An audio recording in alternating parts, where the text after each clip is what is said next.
Tonight on CBC Vancouver News. It meant a lot for what she did for our country, our city, and to serve and protect. It should have been prevented. That guy should not have been there for that long. Condolences pour in for Constable Lien Yeung, and new details about the man charged in her murder also. Pretty smoky, you can almost taste it. Choked out by wildfire smoke, air quality advisories continue to blanket the south coast as we desperately wait for rain. And bottom line, I didn't get a process that was fair, and the process isn't one that the public would judge to be fair. Making her case, the fate of Appadurai's campaign to lead the NDP. We sit down with a leadership hopeful. This is CBC Vancouver News.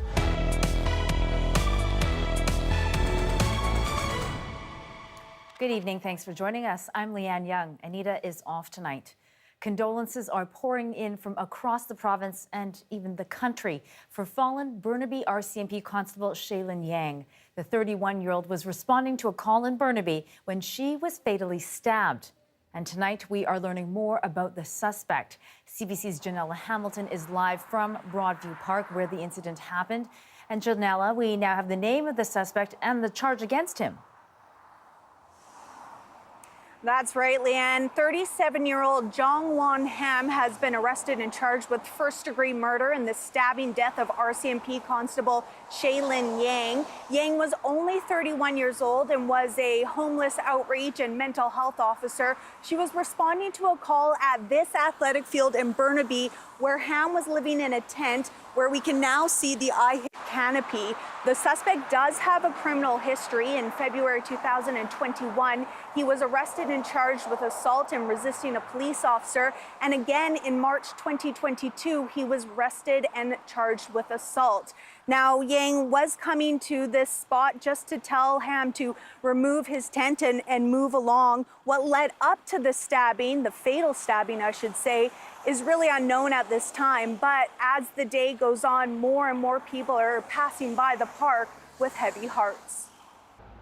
Garbage scattered on the ground. A juice container lays beside the tent where Jong-won Ham lived for months and where 31-year-old RCMP Constable Lien Yeung was fatally stabbed.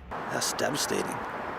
That's devastating. This delivery driver, who regularly works in the area, says he was dropping off a package to the Burnaby School District building located next to the open field, describing what he saw around 11 o'clock Tuesday morning. And there was a lot of police present, and they're trying to revive the officer. They were giving her CPR. The interaction led to the officer being stabbed, and she died of those injuries. The Independent Investigations Office says the suspect, Jong-won Ham, was shot by the officer and is now recovering in hospital. People who live near Broadview Park shocked and saddened to hear the news. I can't sleep last night. Honestly, I just sleep for maybe 2-3 hours. This man says he walks his dog near the park often and has had brief, friendly interactions with the suspect. I've seen him at the subway and I've seen him walking, and most of the time he's got a pretty big smile on his face. Kathy Mastro-Pieri works nearby. Today, she's taking a moment to lay flowers against the park fence in memory of the fallen officer. I've been passing by here regularly and seeing this tent, thinking to myself that man is in desperate need of help. My heart goes out to the family, her friends, her husband, and all of her colleagues. Outside the Burnaby RCMP detachment where Yeung worked, more flowers are being laid by those who knew the officer and many who didn't. To go into this line of work and to help people and then to have to pass away on the job, it's very heartbreaking. Heartbreaking for the community and for the officers who dedicate their careers to keeping the community safe. We're trying to do our best on the ground, but we need a lot of help from provincial and federal governments. The IIO has not released details about whether or not mental health issues played a role in the fatal altercation. But as a longtime mental health and addictions worker, Mastro-Pieri says the placement of the tent in the middle of an open field could be due to the suspect's paranoia. We go in every day with the anticipation of not knowing what's going to be coming down the pipe. The IIO says there is actually quite a bit of surveillance footage from the building next to the field that actually, that actually has footage of the entire incident. So investigators believe with this footage, they will be able to get a much clearer picture as to what may have led up to the fatal altercation in the coming weeks. Leanne? All right, thank you so much, Janella. Janella Hamilton live in Burnaby for us tonight. And now our Jason Proctor has been looking into the background of the man charged in Yeung's killing. So, Jason, you spent the day digging into court records. What more do we now know about Jong Won-ham? Well, you know, Leanne, I think the most striking thing from the public's perspective is going to be that there was actually a warrant out for his arrest at the time that this tragic alleged murder happened. That was in connection to an assault charge that was leveled against him from March 2022. He was also facing a second assault charge, still unresolved before the courts, that came from February 2021. As well as a resisting police officer charge in connection to that other assault charge. So he had been released on conditions with regards to all of these charges, these assault charges. As I say, he failed to show up to court in September just a month ago, and so this arrest warrant was issued, and he was supposed to actually have another court appearance just this past Monday that he also did not show up for. I should say the conditions of his release include, reporting to a bail supervisor and that he was not to possess any weapons. These were assault charges, as I say. And so, I'm sure there will be many questions ahead. We don't know the details of the assault charges themselves, what happened. But, it is telling through a pattern here that many critics have complained about, where people sort of get bail. It's always the onus on judges to put the least restrictive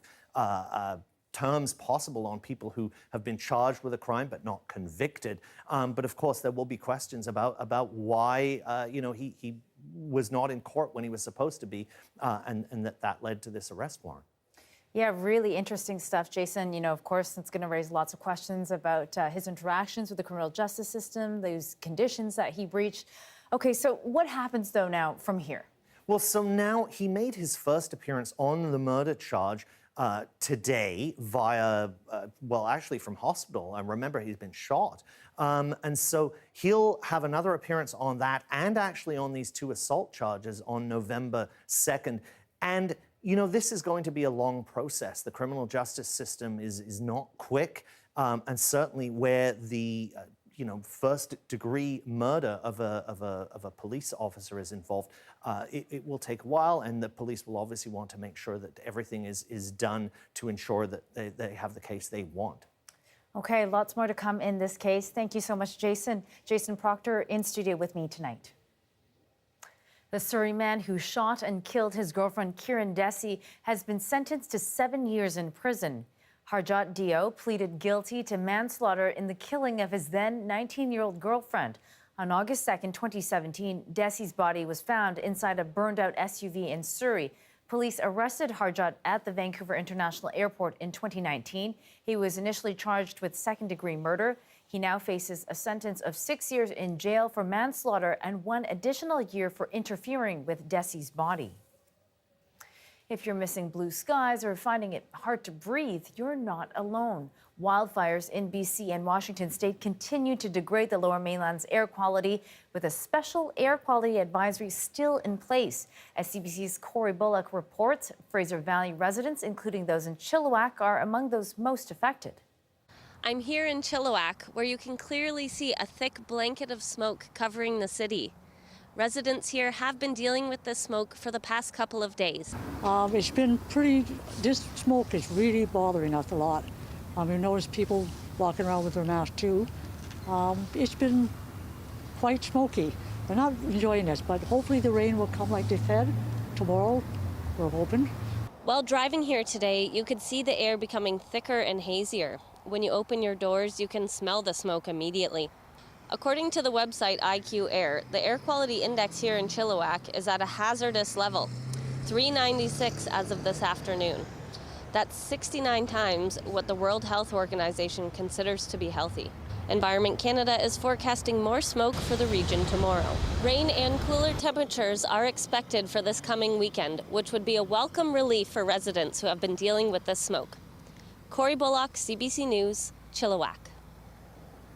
And meteorologist Johanna Wagstaffe joins us now. So, Joe, I was actually in Chilliwack yesterday, spent the day out there, and oh man, the air was terrible. I was with our reporter GP Mendoza doing a story about how dry the forest is, and we both thought about, we need those N95s today. It was really tough to breathe. Yeah, and I have to say, I saw some of your Instagram pictures of you in the forest. You looked very one with nature. But also, it just looked so strange to see a brown forest this time of the year, so dry. I want to show you another image, Leanne. This is the South Coast from space earlier today from NASA's MODIS satellite. All of that smoke you can see locked in through the valleys basically since Saturday when that southerly flow ushered in the smoke from fires south of the border. Most of the smoke is coming from Washington fires. And then it's really just entrenched itself across the South Coast. As you've just heard, seen some of the worst air quality in the world yesterday out of major cities in Vancouver. Now, 300 parts per PM 2.5, that's how we measure the fine particulate matter that really gets into your lungs. 300 is when the sun gets blocked out. It was 300 all day yesterday in Abbotsford and Chilliwack, 300 all day today. You can see that air quality advisory really in place for most of the southern half of the province, entrenched all the way up through Prince George. We cannot get that cold front fast enough. But, Leanne, another 36 hours before we see changes. This little system really won't bring much as far as a sweep out. But I'll take you through the one we're all waiting for coming up a little later on. No kidding, rain dance, everyone. Okay, thanks, Joe. You're welcome. A leaked report recommending the disqualification of BC NDP leadership candidate Anjali Appadurai has set off an onslaught of criticism against the party. Appadurai and her supporters are demanding the party allow her to run. She claims the rules in the leadership race kept changing to benefit David Eby, who has the support of the majority of the NDP caucus. Mira Baines explains. Climate activist Anjali Appadurai held a news conference to tell her side of the story before a final decision is made tonight on her candidacy. Chief Elections Officer Elizabeth Cull is recommending she be disqualified for receiving the support of the Dogwood Initiative, an environmental group. Appadurai says rules were changed during the campaign in August to benefit David Eby's campaign. Her whole case around Dogwood rests on that. A new and controversial interpretation of the rules issued mid-campaign and applied retroactively. The report says the Dogwood Initiative acted as a third party and used phone banks, texts, emails, and paid advertisements to recruit supporters. The Dogwood Initiative issued a statement in light of the Cull report. Powerful figures in the BC NDP, desperate to avoid debate over their government support for new fracking and pipeline projects, are trying to blow up their own leadership race and smear Dogwood for encouraging people to join the party. There are claims an Appadurai supporter offered to pay for $10 NDP memberships, and some members are also members of other parties, in particular the Green Party. Her campaign held a Zoom meeting just a few hours ago and sent a text to supporters urging New Democrats to speak up. The message is, let her run. A small group of Appadurai supporters rallied in front of the BC legislature and in front of BC NDP headquarters in Vancouver, claiming the death of democracy. They don't want to see a young climate activist, woman of color, be disqualified on baseless accusations. As for David Eby, who could soon be Premier of BC and leader of the party. As for what's happening within the party will work through that process. For me, I'm going to keep campaigning, keep working. Longtime NDPer and past party president Mo Sahota says people need to follow the rules and the party needs to move on. I think people sense that there is no one with a strong hand at the helm. And I think they want a leader in there as soon as possible to start giving some direction to the province to help us get through the turbulence that we're about to enter into. The BC NDP Executive Council is meeting tonight at 6 o'clock to make its final decision on Appadurai's candidacy. An Elections BC investigation into the leadership race is continuing. Mira Baines, CBC News, Victoria. And in just a couple minutes, Angela Appadurai will be here in studio with me. I'll be sitting down with the BC NDP leadership candidate for a conversation. We'll find out what she thinks will be her political fate and what she would have done differently. That is next. And Indigenous candidates in Vancouver's municipal elections were shut out despite a strong showing of candidates. As Wamish Hamilton reports, those who did run feel low voter turnout from the urban Indigenous population is one of the reasons why. In running, we know it's a long shot.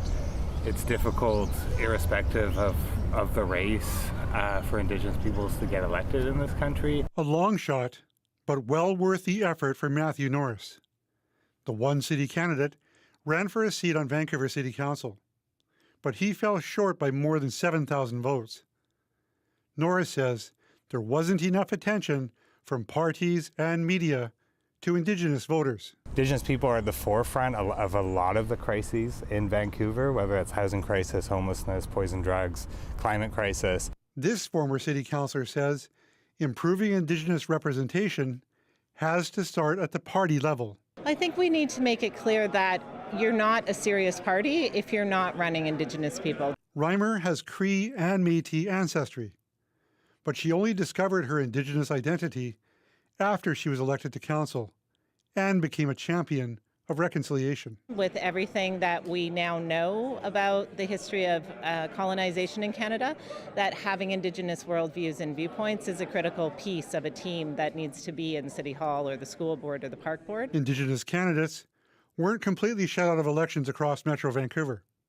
In Burnaby, Mikkel Sasakamoose won a seat on the school board. Reimer says Indigenous candidates will need support to break through in Vancouver. I think we, as an Indigenous community, need to stand up and support those people. We need media who show us stories about Indigenous people who are leaders. And Indigenous representation isn't just about responding to crises. Norris says it's crucial to completing projects. We're seeing the host nations, Musqueam, Squamish, and Tsleil-Waututh, really leading the way in this city in terms of housing, in terms of the developments that they're championing, in terms of climate adaptation. And while Indigenous candidates lost the election, Norris says he'd like to run again. Wamish Hamilton, CBC News, Vancouver. A task force on Indigenous rights unveiled a historic report in Vancouver today with the goal of bringing the city one step closer to its goal of reconciliation. Vancouver could become the first municipality in Canada to implement the UN Declaration on the Rights of Indigenous Peoples. And as the CBC's Zara Premji explains, it involves including the Indigenous community in all decisions on their rights. Declaration on the Rights of Indigenous Peoples Act. It's been years in the making. The culmination of generations of work, but also a year of work at a government-to-government level between 3 First Nations in one of the largest cities in British Columbia. Chiefs and Council. A list of 79 calls to action have been revealed to implement the United Nations Declaration on the Rights of Indigenous Peoples, or UNDRIP, here in Vancouver.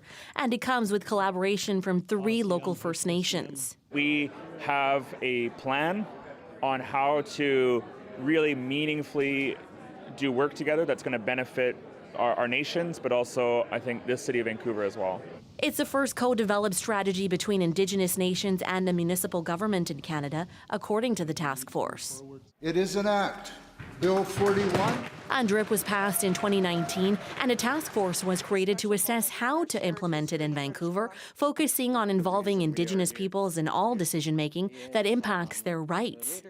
The 79 recommendations are sorted into themes: social, cultural, and economic well-being, ending Indigenous-specific racism and discrimination, self-determination and inherent right of self-government, and rights and title of Indigenous peoples. Among the calls to action, prioritizing training and employment for Indigenous peoples with developers, and identifying ways for Musqueam, Squamish, and Tsleil-Waututh to have a say on leases signed by the city. We're not even turning the page on the first page of a chapter here. We're just getting the chance. Is very important to the healing path forward and to reconciliation. And as far as what's next, it is a strategy, it's a document, and we're going to need to breathe life into it by ensuring it has the adequate resources to be able to do all the pieces that are now called for within it. It will be considered by Vancouver City Council on October 25th. Zara Premji, CBC News, Vancouver.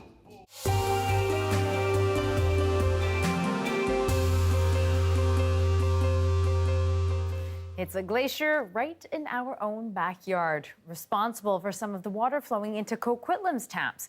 But the glacier is disappearing fast. Ali Patarge and Maggie McPherson took a flight over top for a look at what it means for water conservation in this province.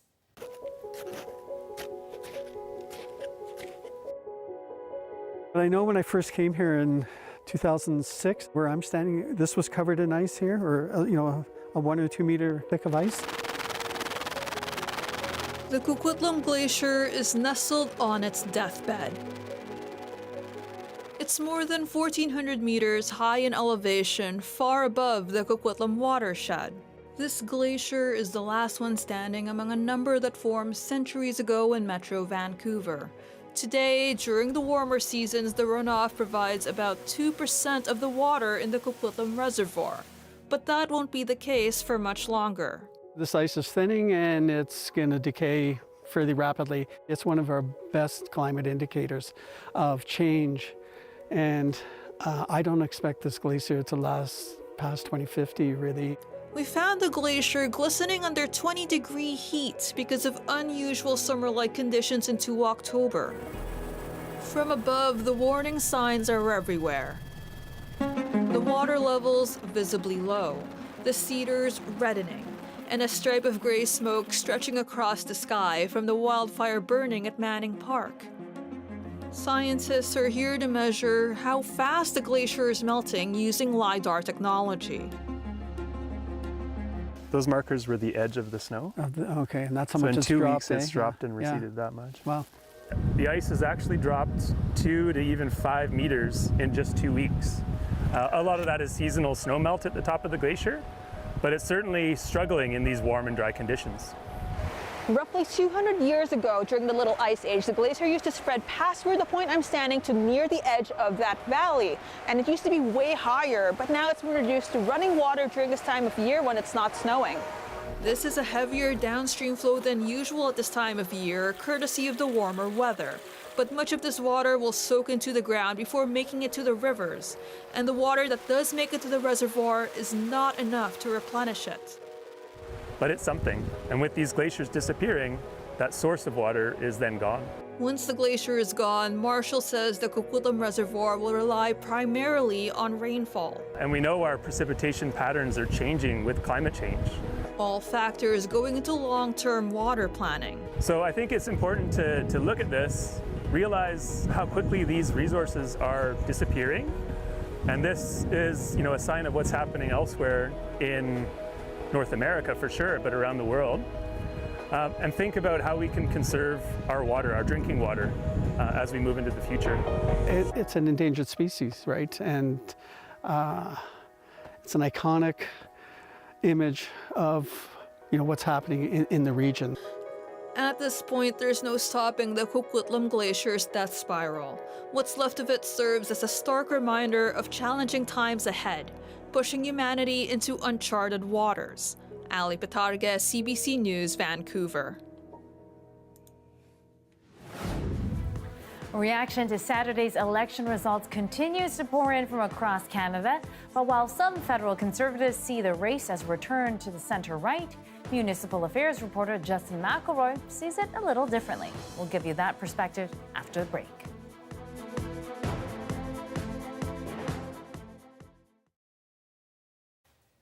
And thanks for watching our commercial-free live stream. 3 Mi'kmaq artists have brought a 180-year-old regalia back to life. It took them over 2,700 hours to finish the O'Halloran coat.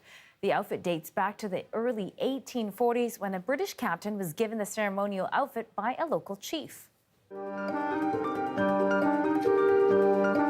I've never seen this much beadwork in that many designs. It's kind of like having a piece of history come home. I think it's It's amazing to like look at it and know that we can recreate it. It's sitting in front of you right here. How does it feel? It's almost unbelievable that it's actually finished, because there's just so many hours of work and just like, yeah, 2 beads at a time. It's exciting and then sad at the same time, but it was such a beautiful experience, and getting to see a lot of the designs that my ancestors did that I never even knew about. The original, I remember my mother showing me photos of it, and it kind of just always like, the picture of it was always around when I was like younger.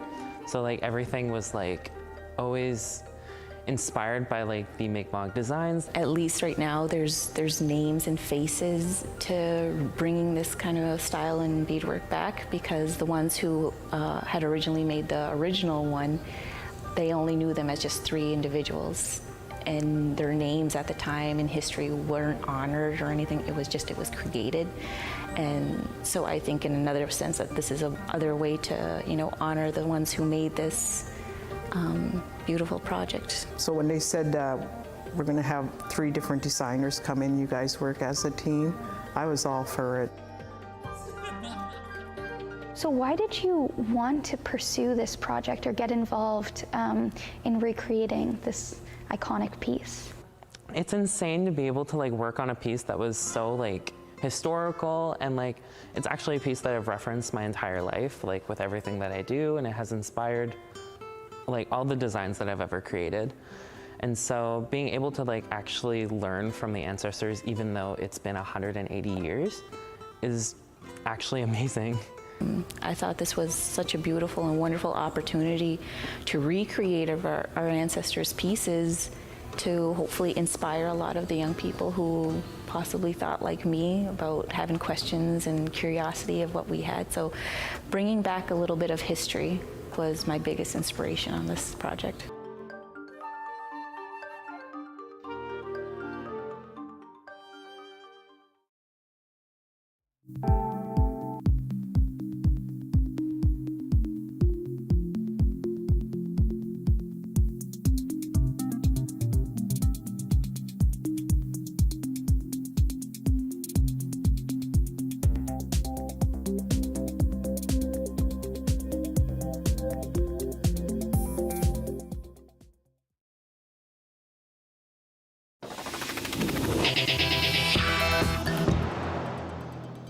People across British Columbia voted on Saturday in municipal elections, and many municipalities saw big changes, inspiring even a reaction from Parliament Hill. But as our Justin McElroy reports, the conclusions that some federal and provincial politicians are arriving at deserve a closer look.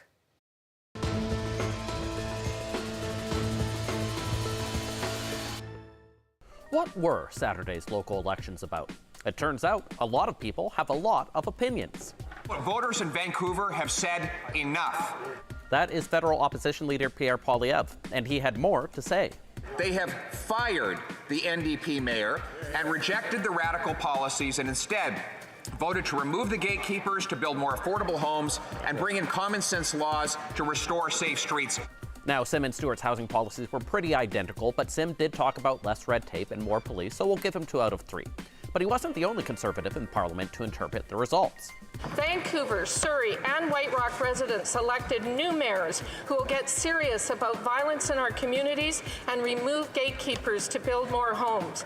I don't recall White Rock and Surrey's elections to be about violence and gatekeepers so much as Doug McCallum's foot and council dysfunction, but that wasn't Findley's real argument. It was this. British Columbians rejected and repudiated left-wing politicians for the mess they've made of our cities. So this wasn't just a Vancouver thing, it was a BC thing. Unless you think that was confined to Ottawa, here was the provincial opposition party's argument.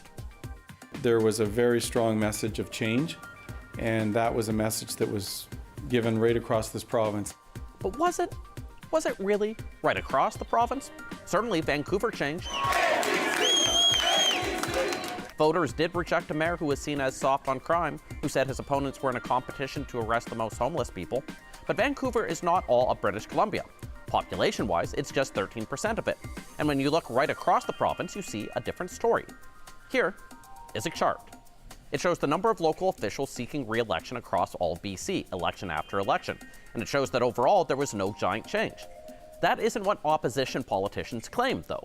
When you look across the province this weekend after the last municipal election results, where almost every NDP slate that was endorsed or supported by the NDP members went down to defeat and were not re-elected.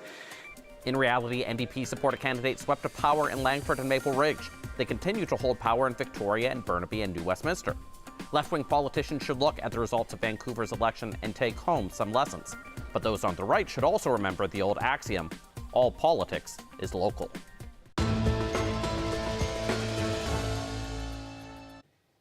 And as we told you earlier, a leaked document from the BC NDP election officer recommends that leadership candidate Anjali Appadurai be disqualified.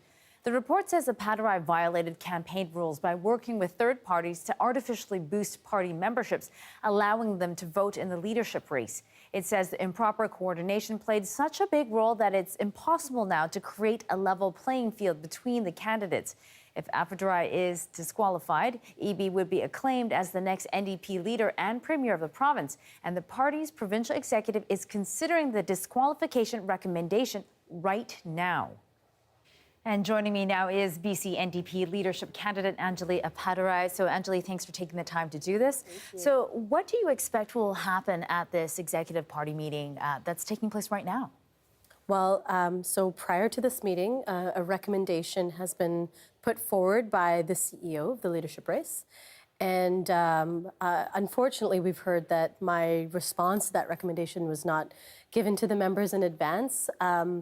But regardless of that, I think, unfortunately, what we expect to happen most likely is for them to uphold this recommendation. However, my appeal to the provincial executive is that they don't, is that they overturn it. So I want to know more about your reason to stay within the NDP because, you know, you're pitching policy that's a sharp turn from the last 4 years of the NDP government. You know, why do you want to lead a party that's not necessarily aligned with your own values?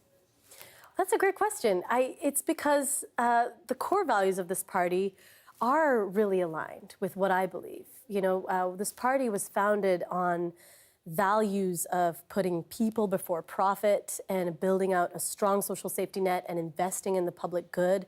And these are all things that are my political approach. So I've never seen myself reflected in any other party. This has always been my political home. And, you know, we have a saying, it's my party and I'll cry if I want to. I do disagree with a lot of the decisions that my party has made in the past, especially 5 years. And so I think it's part of my job as a person participating in democracy to push my own party. And that's what the grassroots of the party does. And another thing I love about the core values of this party is that, you know, right in the Constitution, it says the party shall be controlled by its membership.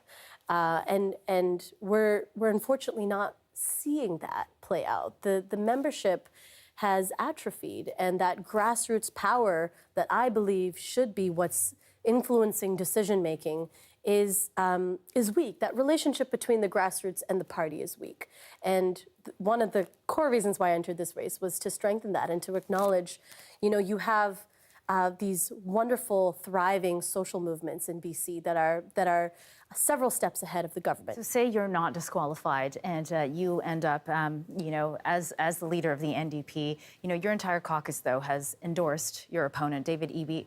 How are you going to bridge that gap? And do you still want to be the face of that? Well, do I still? I don't think I want to be. You know, once the leadership race is over, I will no longer be the face of that. I will be a person who works on behalf of social movements and continues to build that relationship between grassroots and the party system in general. And in terms of the caucus, if I go on to win the leadership, the caucus is brilliant and talented, and I think that each and every one of them is here for the right reasons. You know, I'm a newcomer to them, and I'm an unknown quantity, and so I haven't had the chance to build those relationships, and to me, that's key to leadership. And so if I were to if I were to be successful, the first priority would be that relationship building and communicating the vision really clearly to the rest of the caucus. Okay, well, Anjali, thank you so much for taking the time to chat with us Thanks for today. having me, We'll be Leah. watching for the results, and I'm sure you will be too, and we'll be, I'm sure, hearing from you in the coming days. Thanks so much. You're welcome. With many Canadians concerned about the rising cost of living, there are signs that inflation may be starting to slow. But what does that mean for your grocery bill? That story after the break.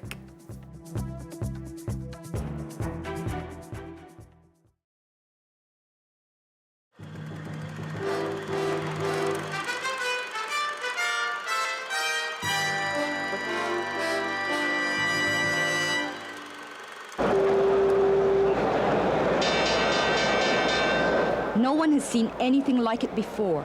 Fear, pandemonium, and incredible force wreaking havoc in financial markets throughout the world. The market day began in Asia. The Tokyo Stock Exchange saw its 6th largest drop. Hong Kong and Sydney, their worst drop ever. The London Stock Exchange plunged 13%. The Paris Bourse 15%. Everywhere there were concerns about rising interest rates, rising inflation, the weak US dollar, and the potential for a recession. It's the old adage, when the States coughs, the rest of the world catches a cold. It's down 193 now, volume 333 million. By the closing bell on the New York Stock Exchange, the Dow Jones Industrial Average had plunged a record 508 points, wiping out all of this year's gains and more, for a one-day loss of 22.6%, far surpassing the 12.8% drop on October 28, 1929, the day some say heralded in the Great Depression. Yeah, give me a little water and a couple of aspirins. I feel I could use it.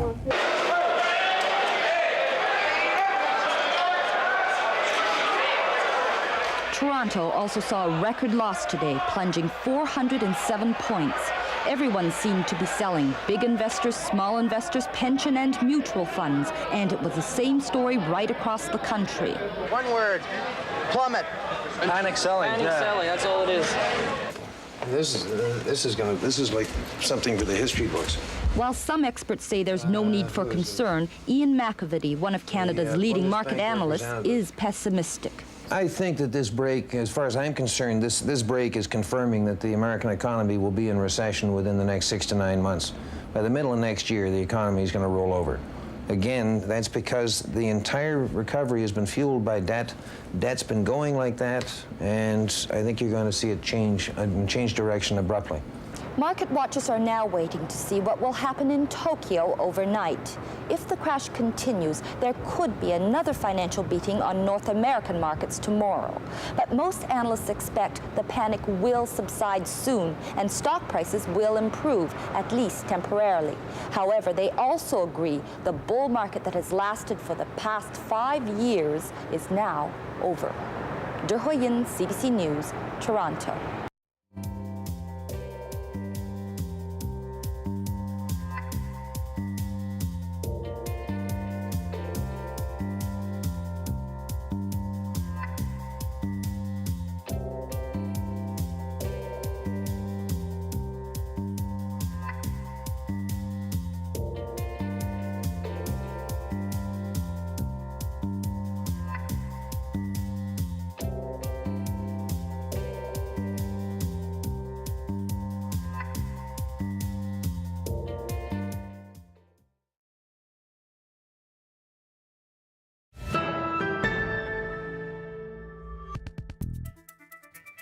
Welcome back. We're turning now to our top story. A man has been charged with first-degree murder in the stabbing death of Burnaby Mountie yesterday. Constable Lien Yeung died while checking on a person inside a tent in a city park. Susanna De Silva has more. Flowers now overlook the field, still dotted with police markers, a tribute to the officer killed here. I work in mental health and addictions. I was nearly killed myself on the job, and I just needed to come down and pay my respects. The crime still racing through the minds of those who were nearby. They're trying to revive the officer. They were giving her CPR. I wish I was here like 10 minutes ago. Maybe I could stop there. Yeah, it was terrible. Police say Constable Lien Yeung died after being stabbed Tuesday morning. She was checking on a tent in the park with a city employee. Now a 37-year-old man, Jongwon Ham, is charged with first-degree murder.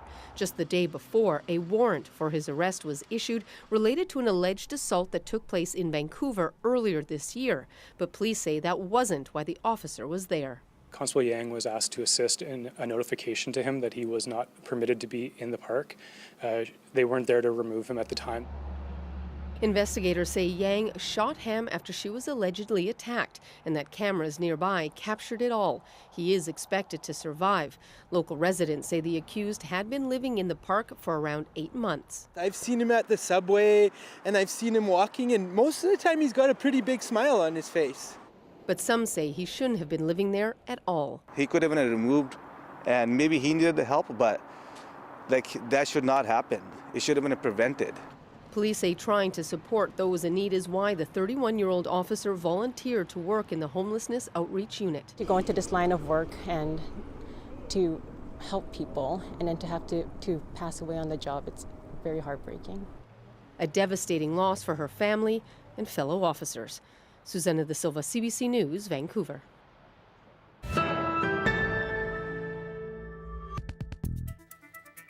Canada's inflation rate slowed for the third straight month in September. But it's a good news, bad news story. Inflation came in at 6.9% as prices at the pump dropped. However, grocery prices rose at their fastest pace in more than 40 years. CBC's Nisha Patel explains. These days, a full grocery cart means an empty wallet. Everything costs more, the basics, milk, bread. Something has to be done. This is ridiculous. Many shoppers doing what they can to get by. Just go in and get your groceries now. You kind of look for better deals. I never looked for those discount stickers in my life, my entire life. But now I search them out. Grocery bills are climbing at the fastest pace since 1981, and the prices are painful for many staples that families just can't do without. Cereal costs almost 18% more compared to a year ago. Baked goods nearly 15%. Prices for fresh vegetables are almost 12% higher.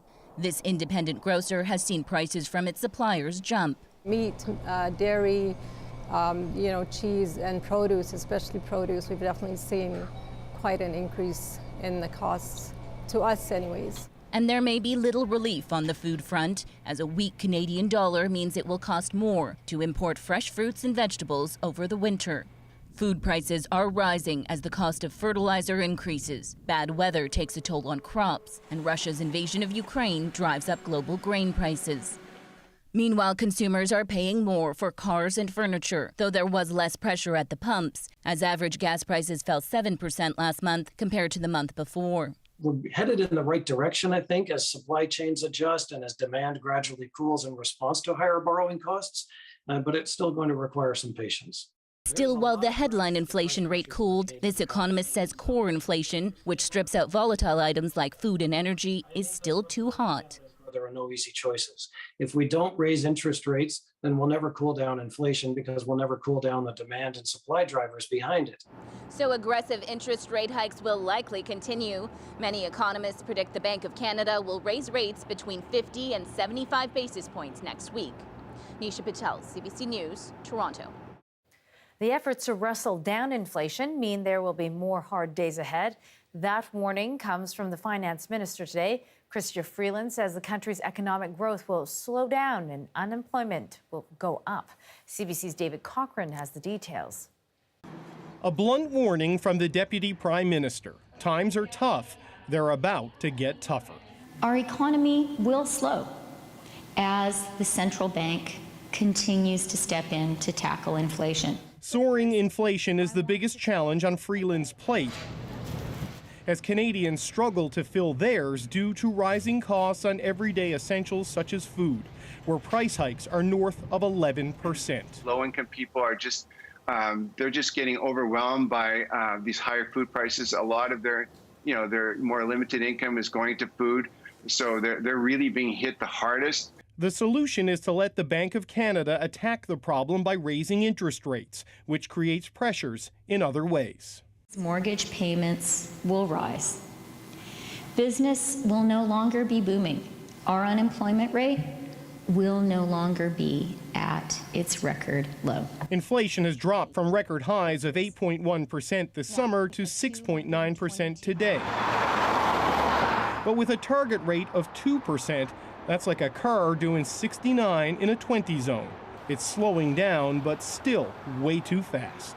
Oral questions, question orale. The result, says the opposition, of the government's lead-foot approach to spending.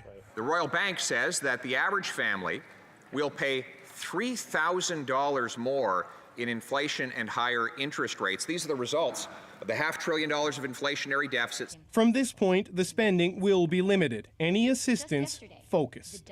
We can't support every single Canadian in the way we did with the emergency measures that we put in place at the height of the pandemic. Instead, the focus will be low-income Canadians, those most acutely affected by inflation. Already, the government is boosting programs like the GST rebate and rental assistance. Any future help will follow that pattern to avoid adding fuel to the inflationary fire. David Cochran, CBC News, Ottawa. China's Communist Party is in Beijing this week for their 20th Party Congress, with Chinese President Xi Jinping expected to secure an unprecedented third term. After the break, a Vancouver-based expert on what it could mean for us Canadians. And you're looking at a live shot outside our studios. Looking towards the North Shore Mountains, you can see those hazy skies, air so thick you can taste it. When will we get some relief? Johanna will explain in her BC-wide weather forecast after this.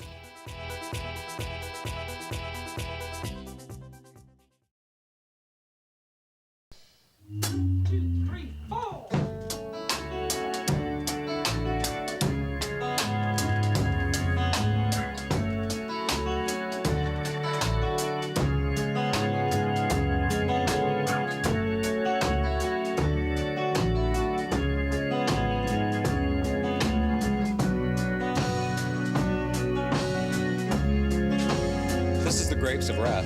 They're rehearsing a song for their new upcoming album. They've just come off a very successful tour of the US, and over the last few years they've become favorites in the campus radio charts. Now, the band may not have come this far if it wasn't for a small but very smart label, Network Productions. The band says the label is more than a label, it's a family. Hi, Dwayne. Hi, Dan. Not too bad. How are you? Good. It isn't like dealing with people in suits and going down to a record company. It's like, you know, there's this guy and you can talk to him, and you're on a working level all of the time. If you're going to break a band, especially on an alternative level, you have to really work with them for years, 5 years, and it's a long, long time. And if you can't stand the people you're working with, it's not going to be enjoyable, and it just won't work. Hi, Tony. Hi. Artists like Sarah McLachlan from Halifax sometimes just drop in and stay a while. Oh, Mark. Yes. Where are you hiding? Hi, Sarah. How are you doing? Pretty good. How are you? Good, good. How's rehearsals going? Oh, pretty good. Yeah? It's nice. It's a smaller company, you know, and there's lots of personality. Like I know everybody here, and they're all really nice people, and it's just a sort of a homey situation.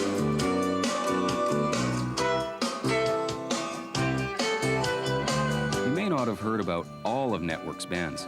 They're not exactly household names yet. They are getting the rare chance to do what they want with their music.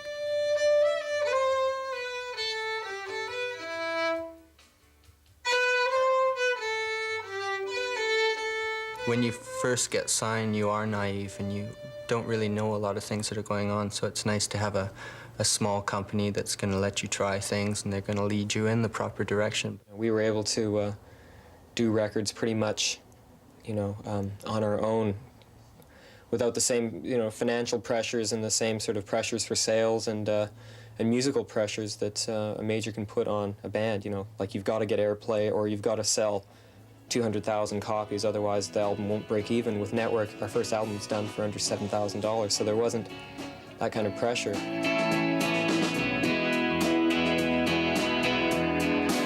The stable of Network artists is growing, even if the profits aren't just yet. But one thing will never change. Mark and Terry must personally like the music they sign. You sign a band because you think that people need to hear this. It's that good, it merits that. And that's how we always try to consider something when we're signing it.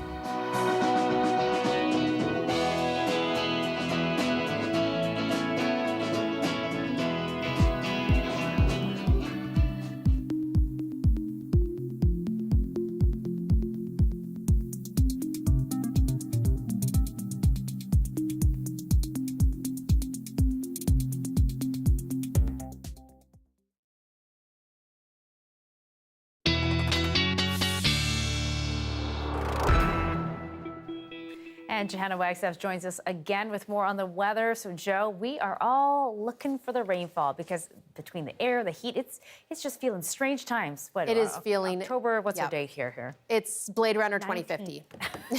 That's what it feels like. That's totally what it feels like. And if you missed it, lucky you, but here is the time lapse once again this morning. In fact, parts of Metro Vancouver started off as socked in as we were yesterday, but the smoke was moving around. So we actually saw downtown Vancouver clear in the past couple of hours. We saw those high altocumulus, even a hint of blue sky. But for most of the day, that's what it looked like. And the valley, that was you all day, except for even less visibility. Want to show you the snapshot of current temperatures tonight. And I've left the jet stream on, riding high in the west, ushering on all that heat and the smoke from the south, and diving down across central Canada. We've got some of our coldest temperatures for the Great Lakes, 4 right now in Toronto and Ottawa, with some snow coming to the lee shore. Speaking of snow, it's not in Vancouver's forecast, but I do see it for this weekend in places like Prince George, Fort St. John, some wet snow in your mix. Notice our temperature trend for Vancouver, though, coming down on Friday with that cold front and staying down in the low double digits. Can you even imagine? We have not felt those temperatures since June when we were in our January. So it's been a while, and it will feel good to start. Taking you through Thursday, just want to pause you Thursday 9 a.m. Some of our rapid update models are bringing a few showers into southern Vancouver, Richmond, Delta, White Rock, Surrey, Abbotsford. You may catch a sprinkle tomorrow morning. That's what that trough I was talking about, not the main rainmaker, just a little sneak peek of the Friday event. Here's Friday 5 a.m. That's the more widespread showers, the 10 to 20 millimeters that we will get across Metro Vancouver. So pretty steady showers. This isn't a deluge by any means, and that's a good thing given how dry our soils are. But we will see that rain through most of Friday and most of the province getting it as well. And Friday is just one of several systems. That one sort of lingers through Saturday morning. We get a break on Sunday if you still need to get a pumpkin. And Monday, Wednesday, Thursday, Friday, Lien, I'm just going to call it now. Maybe by next Friday, we might be done with the rain, but saying goodbye to Autumn. I think that's what they're calling it. That's a new one. Hot Autumn. There you go. I've heard of Augstober. Autumn is not bad. Autumn, yes. Better written than said. Exactly. All right, thanks, Joe. You're welcome.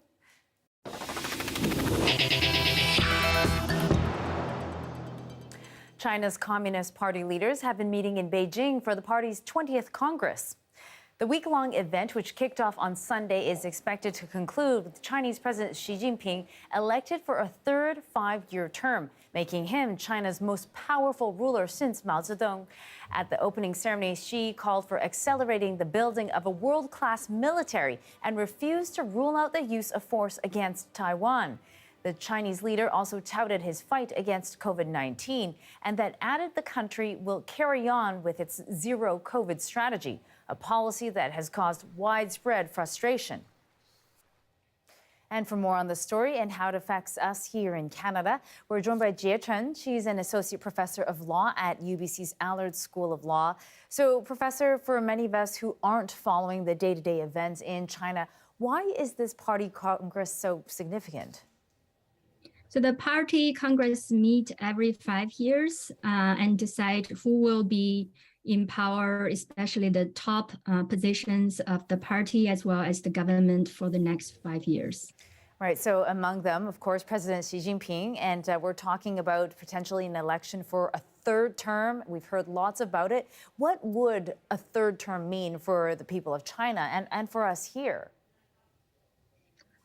First of all, the third term seems to be unprecedented in terms of a president of the government will be re-elected. But in terms of consolidation of power, former president Jiang Zemin was re-elected as the chair for the Central Military Committee, even after he handed over his position to Hu Jintao, the next president. So there will be, what we can expect is that there will be consistency of the national policies in the next 5 years. And so finally, we know there are many Canadians here, particularly here in BC, with deep ties to China.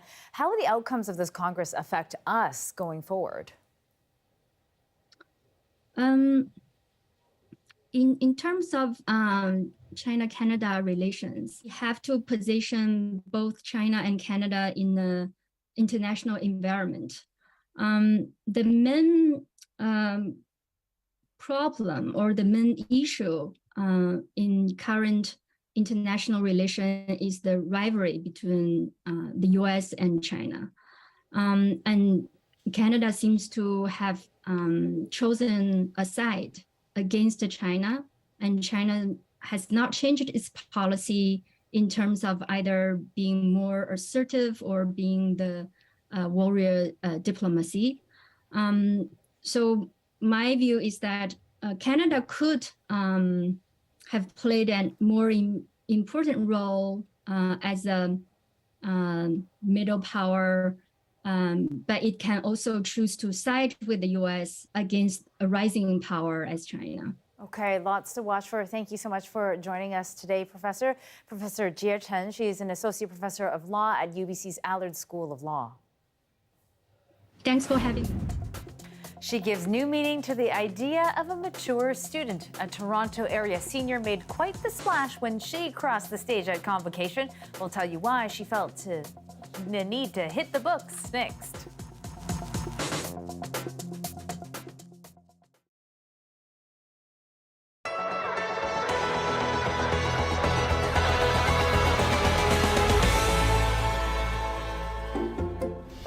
Hi, I'm Teresa Fraser, and this is Sammy Spider, and we're here to talk about play therapy.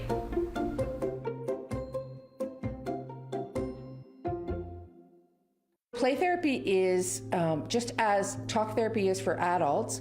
Children will often play out the challenges that they have, or maybe the anticipatory fears they have, or you can really get a sense of how a child views life and challenges by watching them play. So a play therapist has very specific toys in their playroom that will provide the child with the ability to use those toys.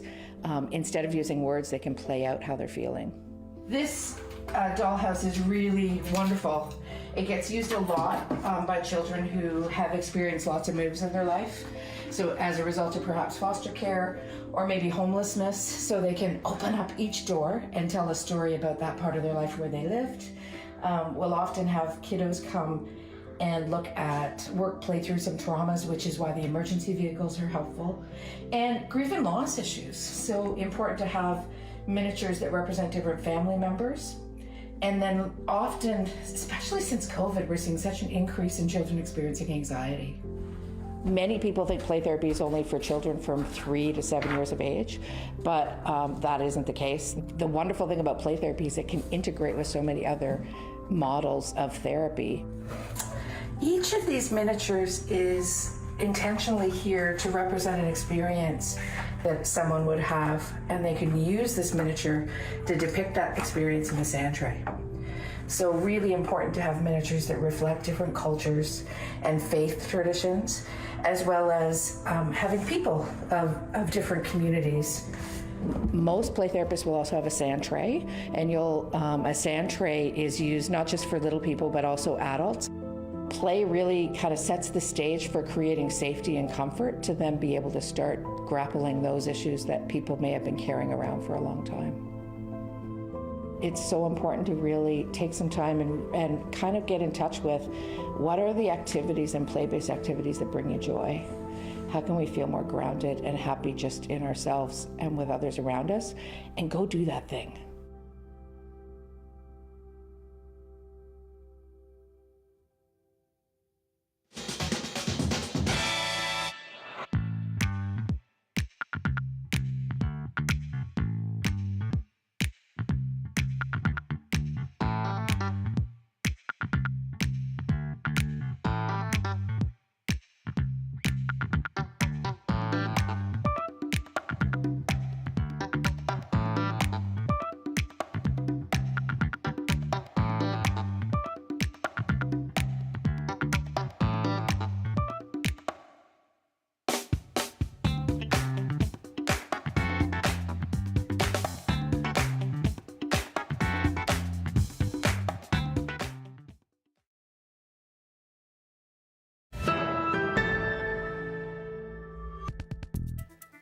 An 85-year-old woman recently graduated from York University and made a splash at the school's fall convocation.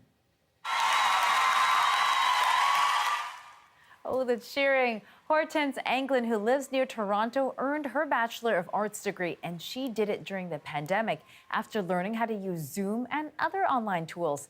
The Jamaican-born Canadian drew inspiration from her sister, who is 6 years younger and received her own degree in 2018.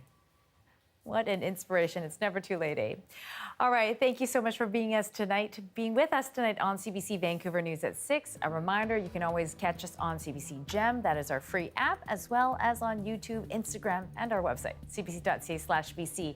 Our Dan Burrett will have your next local news at 11 p.m. right after the national. Have a good night.